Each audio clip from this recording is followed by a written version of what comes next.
Waalaikumsalam warahmatullahi wabarakatuh. warahmatullahi wabarakatuh. Oke, terima kasih anak-anak semua kelas 9. Berjumpa lagi via Zoom ya. Beberapa minggu kemarin kita libur. Jadwalnya kelas 9 terpotong gara-gara libur 17 Agustus, libur tahun baru Islam. Tapi nggak masalah, akhirnya kita jumpa lagi via Zoom, bisa bertatap muka walaupun via kamera. Alhamdulillah, pada sehat semua, masih semangat dalam mengikuti pembelajaran di keadaan pandemi seperti ini. Alhamdulillahirrahmanirrahim. Saya absen dulu, yang sudah gabung hanya Asila, Kaila, Kalin, Yuda, Zahra, sama Kinka. Beberapa teman kalian tadi sudah izin, bahwasanya Zaki, dia sedang mencari sarapan katanya. Sedang mencari sarapan. Jadinya nggak bisa ikut, telat katanya tadi. Terus ada Karisma, yang katanya sinyalnya trouble di daerah Gua Pindul sana, sedang trouble, akhirnya nanti nyusul juga kalau sudah baikan. Oke Yuda, cowok sendiri paling ganteng, sama saya Yud. Kamu bukan cowok sendiri, saya juga cowok loh. Kamu pikir saya itu wanita? Kan murid, Pak. Oh murid. Oke nggak apa-apa. Saya nggak membedakan murid sama siapa-siapa. Murid cowok, murid cewek itu sama semua. Oke, alhamdulillah. Kemarin Bapak sudah mengirimkan video via YouTube dan Bapak harap sudah menonton semua dan sudah paham tentang kegiatan yang kalian lakukan pada hari ini maksimal. Ya, kemarin kita sudah belajar tentang alat reproduksi aseksual pada tumbuhan. Nah, kalau kalian lihat layar di HP kalian, sudah muncul? Sudah. Oke. Kalau sudah muncul, nah ini. Kemarin kita kan sudah belajar ini. Kalau kalian nonton dan sudah absen di YouTube, kalian akan sudah melihat ini. Reproduksi itu ada dua tipe. Vegetatif dan generatif. Atau nama lainnya seksual dan aseksual. Itu berlaku pada tumbuhan dan hewan. Pada manusia hanya terjadi secara generatif. Hanya terjadi secara seksual. Jadi kalau seksual berarti ada pertemuan antara jantan dan laki-laki. Nih, perbedaan antara aseksual dan seksual. Bahwasanya kalau aseksual itu tidak didahului, tidak ada pertemuan, tidak ada proses kopulasi. Ingat, kalau aseksual tidak ada proses kopulasi. Sehingga kalau tidak ada proses kopulasi berarti tidak ada pertemuan antara sel sperma dan sel ovum. Bagaimana dengan keturunannya, Pak? Keturunannya itu mirip 100% dengan indukannya. Misalkan pada tanaman. Pada tanaman yang melakukan reproduksi secara aseksual. Pisang contohnya. Pisang ketika indukannya sudah gede dan tumbuh tunas di samping-sampingnya, ketika tunasnya itu sudah gede juga sudah berbuah, maka buahnya itu mirip dengan indukannya. Buahnya itu bakal mirip dengan indukannya. Tidak ada yang berbeda. Itu aseksual. Kalau seksual, tadi yang seperti Bapak bilang, ada pertemuan, ada proses kopulasi di situ. Ada proses kawin di situ. Sehingga kalau ada proses kawin, berarti ada pertemuan antara sel sperma dan sel ovum. Ini biasanya terjadi pada semua jenis makhluk hidup. Semua jenis makhluk hidup itu seksual. Bagaimana dengan keturunannya? Karena ada campur tangan nih antara bapak dan ibu yang masing-masing memiliki peran menyumbangkan sel sperma dan menyumbangkan sel ovum. Ketika bergabung, maka dia akan membentuk yang namanya individu yang baru. Tidak mirip dengan bapak 100%, tidak juga mirip dengan ibu 100%, tapi gabungan. Seperti yang kalian rasakan, kalian nggak bakal mirip 100% dengan bapak, nggak bakal juga mirip 100% dengan ibu. Sehingga keturunannya itu berbeda. Ketika kalian nanti punya anak pun akan memiliki sifat yang berbeda dengan kalian. Ya kan? Kecuali nih, kalian mempunyai anak itu dari motong jari tangan kalian. Motong jari tangan, terus ditumbuhkan. Jari tangan kalian akan menjadi individu yang baru. Itu bisa saja sifatnya atau apapun itu mirip dengan kalian. Tapi itu tidak mungkin terjadi pada manusia. Tidak mungkin terjadi pada manusia. Karena manusia itu tidak memiliki sifat untuk melakukan reproduksi secara aseksual atau vegetatif. Tuh. Ini pada tumbuhan. Kita berbicara pada tumbuhan dulu. Kita membahas tentang yang aseksual. Ada berbagai macam jenis reproduksi secara aseksual. Ada spora, tunas, umbi, rimpang atau rizoma, geragih atau stolon, tunas adventif, dan vegetatif buatan. Ya, coba kita bahas yang spora dulu. Spora biasanya kita jumpai pada berbagai jenis organisme. Contohnya ada jamur nih. Jamur-jamur tiram, jamur kuping, dan sebagainya, dia bereproduksi menggunakan spora. Terus ada lumut. Nih. Terus ada tanaman paku. Tanaman paku-pakuan. Dan ini jamur yang biasanya digunakan untuk membuat tempe. Hah? Jadi tempe itu dihasilkan dari jamur ini. Yang jamur di kedelainya itu, Pak? Yang serbuk-serbuk putih. Serbuk-serbuk putih yang menyambung-nyambungan kedelai-kedelai itu kan jamur. Itu jamur. Makanya ketika kalian doyan tempe, berarti kalian mengonsumsi jamur. Jamur. Tapi kalau makan tempe itu yang dimakan kedelai atau jamur, Pak? Iya, jamur. Tapi kan ketika kalian mengonsumsi tempe kan diolah dulu kan, digoreng, entah itu dibacem, entah itu ditumis dan sebagainya. Jadi tidak masalah. Kalaupun kalian mengonsumsi tempe mentah, itu pun tidak masalah sebenarnya. Gak enak Pak tapi Pak rasanya. Enak ya Yud, tempe mentah? Oh Pak, rasanya meneruskan. Itu menggunakan spora. Nah, spora ini termasuk ke dalam alat reproduksi vegetatifnya. Oke, selain spora, ada apa lagi sih selain spora tadi? Ada tunas. Nah, tunas. Tunas itu adalah organisme baru yang muncul di samping individunya, di samping induknya. Ya, tadi Kinka tanya, Pak, di sekitar rumah saya ada pohon kelapa. Saya tidak menjumpai tunasnya.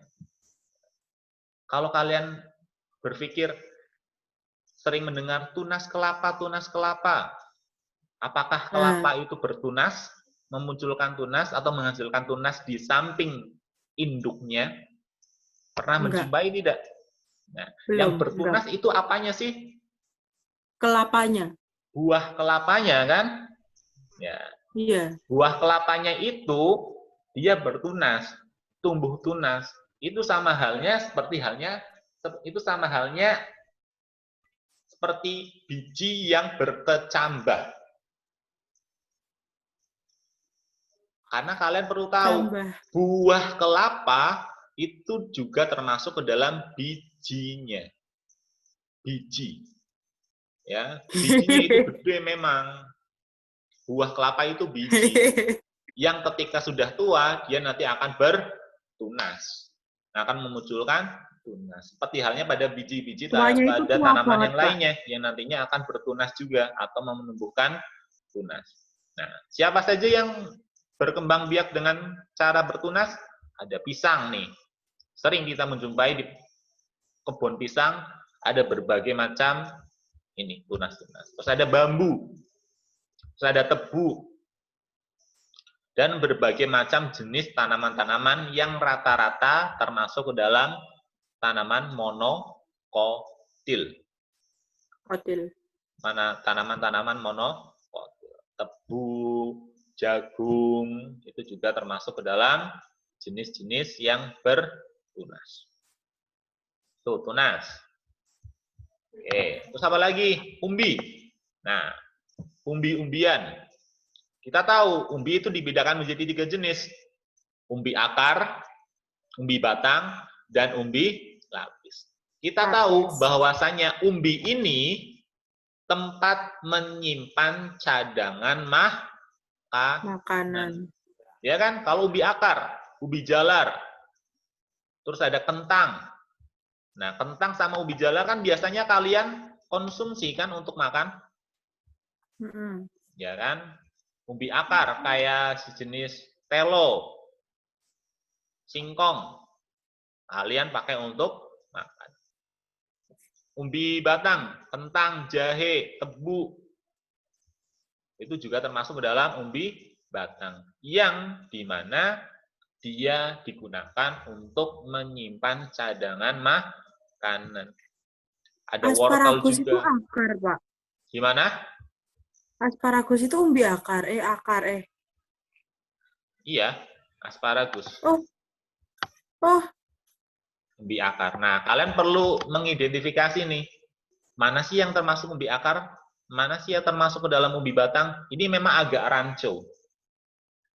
Disebut sebagai umbi batang dan disebut sebagai umbi akar. Kalau disebut sebagai umbi akar, bahwasanya akarnya itu yang digunakan untuk menyimpan cadangan makanan. Akarnya itu yang gede. Kalau umbi batang, masih ada serabut-serabut akarnya. Masih ada serabut-serabut akarnya. Kalau umbi akar, akarnya itu yang gede. Seperti halnya singkong itu, kalau kalian nyabut pohon singkong. Mesti akarnya itu gede semua, besar semua, mengembang semua, karena digunakan untuk menyimpan cadangan makanan. Kalau umbi batang, seperti halnya kentang, wortel, dan sebagainya, itu termasuk dalam umbi batang. Kalau kalian mengamati secara detail, umbi batang nih, wortel sama kentang, biasanya masih ada serabut-serabut kecil di bagian kentang sama wortelnya. Nah, serabut-serabut kecil itu dinamakan sebagai akar, sehingga wortel sama kentang ini disebut sebagai umbi batang. Terus ada umbi lapis, contoh-contohnya yang berlapis, sejenis kayak bawang bombay, bawang merah, bawang putih, itu bawang-bawangan. Umbi berlapis-lapis. Seperti itu. Apakah bawang putih berlapis? Berlapis dia. Berlapis-lapis. Berlapis-lapis dia. Cuma lapisannya tipis. Tidak terlalu kelihatan seperti halnya bawang merah dan bawang bombay. Bawang putih itu berlapis, tapi lapisannya itu terlalu tipis sehingga tidak memungkinkan kita untuk mengelupas satu lapis. Seperti itu. Itu untuk umbi-umbian. Nah, umbi-umbian ini digunakan untuk menyimpan cadangan makanan. Selanjutnya ada rimpang atau rizoma. Nah, ini mungkin bisa kita sebut sebagai umbi batang yang terspesifikasi. Umbi batang yang terspesifikasi. Kenapa? Karena rimpang itu juga termasuk dalam umbi batang yang digunakan untuk menyimpan cadangan makanan. Rimpang atau rizoma ini. Termasuk dalam umbi batang yang ukurannya pendek. Ini kan masih ada akar-akarnya ini, yang menjuntai-juntai. Yang diambil biasanya yang menggelendong ini. Biasanya kita temui pada berbagai jenis tanaman. Contohnya adalah jahe-jahean. Jahe-jahean. Kunyit-kunyitan. Kunyit, laos, kunir, kencur, itu juga termasuk dalam rimpang. Terus selanjutnya ada geragih atau stolon. Nah, ini biasanya geragih. Jadi geragih itu ya bisa disebut seperti ini. Kalau kalian mencabut akar, biasanya ada sambungan tali yang dari satu organisme ke organisme yang lain, itu termasuk dalam stolon atau geragi. Jadi, dari organisme satu nih, induknya, dia nanti akan menjulurkan stolon. Ketika stolonnya itu masuk ke dalam tanah, maka akan menumbuhkan organisme yang baru. Itu biasanya terjadi pada rumput-rumputan. Oke, Kaila, mau tanya apa, Kaila? Enggak, ini apa namanya PPT-nya belum ini, Pak. Belum jalan, masih di yang tadi. Ini sudah ke stolon apa belum? Belum. Masih Belum. diumbi. Tolong, Mbak. Punya saya. Ngebak punya saya, Pak. Mungkin sinyalnya kurang stabil jadinya seperti itu. Nggak apa-apa. Iya. Stolon atau geragih nih. Biasanya kita jumpai pada tanaman stroberi. Tanaman-tanaman yang merambat di tanah. Yang merambat di tanah. Terus ada rumput teki nih, rumput-rumputan. Coba kalian kalau ke lapangan, kalian cabut satu batang tanaman, satu rumput, satu itu cabut, apakah dia memiliki stolon atau tidak? Coba. Itu juga sebagai tugas kalian bisa dicantumin di tabel nanti. Ke lapangan luas, yang ada rumput-rumputnya, kalian cabut rumput itu, yang satu bendolnya ya, yang satu bendolnya, apakah memiliki stolon atau tidak? Seperti itu. Kenapa, Yud? Itu, Pak. Tugasnya itu apa harus semua jenis yang apa yang alami dari tumbuhan itu? Kan ada 8 loh. Nggak harus. Artinya tanaman-tanaman yang ada di sekitar tempat kalian, kalian identifikasi dia memiliki alat reproduksi aseksual berupa apa aja sih? Nggak harus ada stolon, harus ada geragih, nggak harus. Tapi lebih baik ada semua. Tapi kalau tidak memungkinkan, ya nggak usah, nggak apa-apa. Nggak usah, nggak apa-apa. Ya, kenapa lagi, Yud? Enggak, Pak. Kepencet lagi tuh. Oh, ya. Tuh, geragih dan stolon. Terus yang selanjutnya, tunas adventif nih. Dia muncul dari organ daun. Biasanya kita jumpai pada tanaman cocor bebek. Jadi dari daunnya dia akan muncul tunas-tunas yang kecil-kecil nih. Dari sela-sela daunnya dia akan muncul tunas-tunas yang kecil. Ini biasanya kita jumpai pada tanaman cocor bebek. Sudah pernah melihat tanaman cocor bebek? Belum.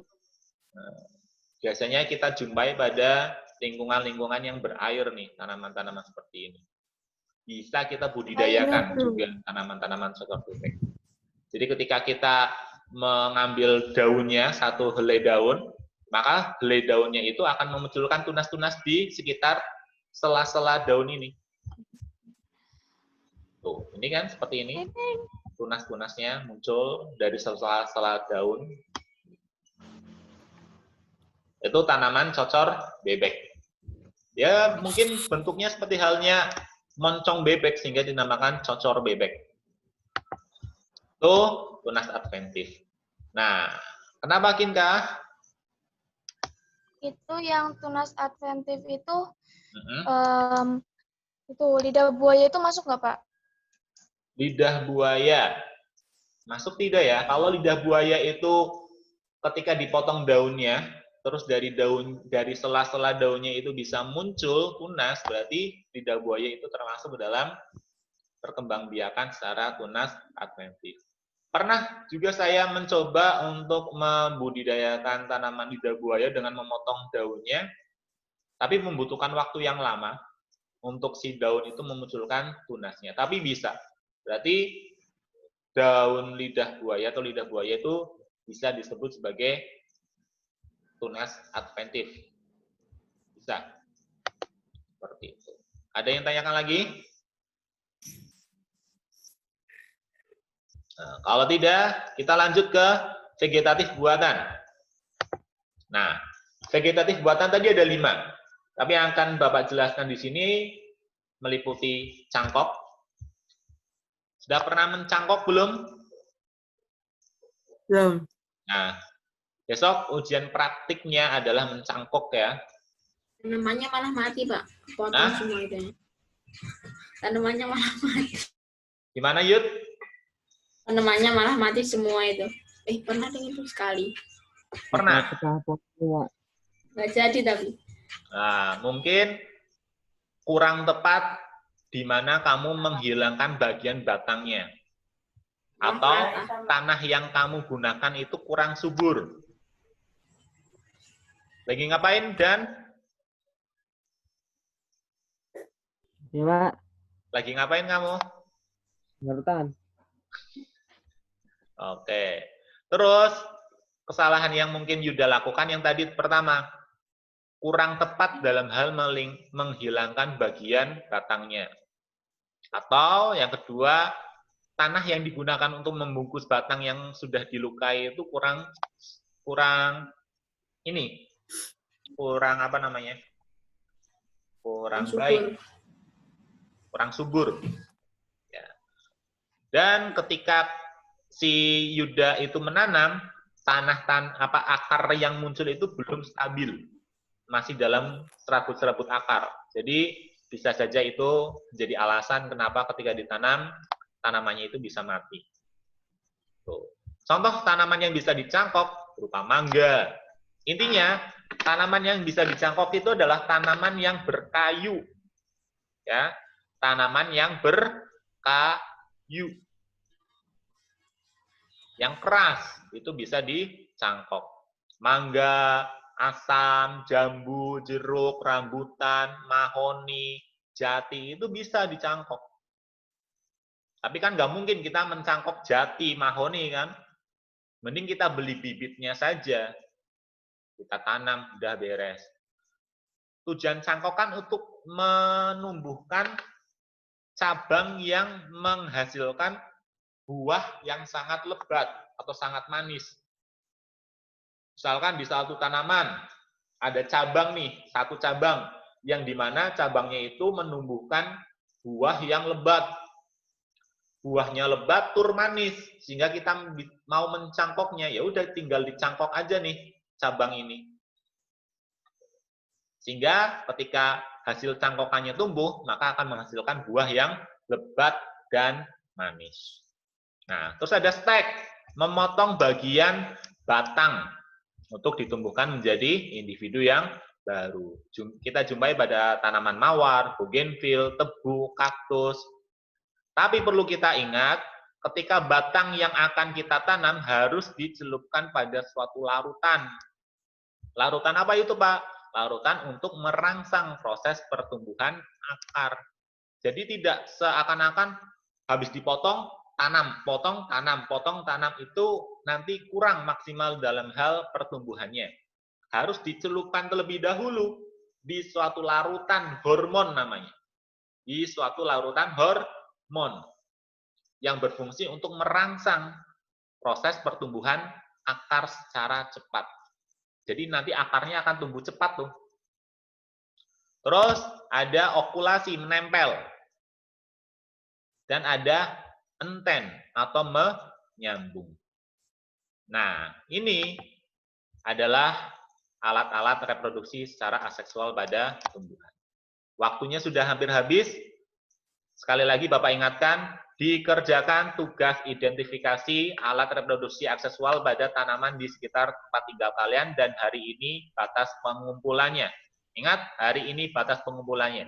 Kalau sudah mati berarti pembelajarannya sudah selesai. Ya, Oke, kalau ada yang ditanyakan bisa via Japri WA. Ya. Nanti materi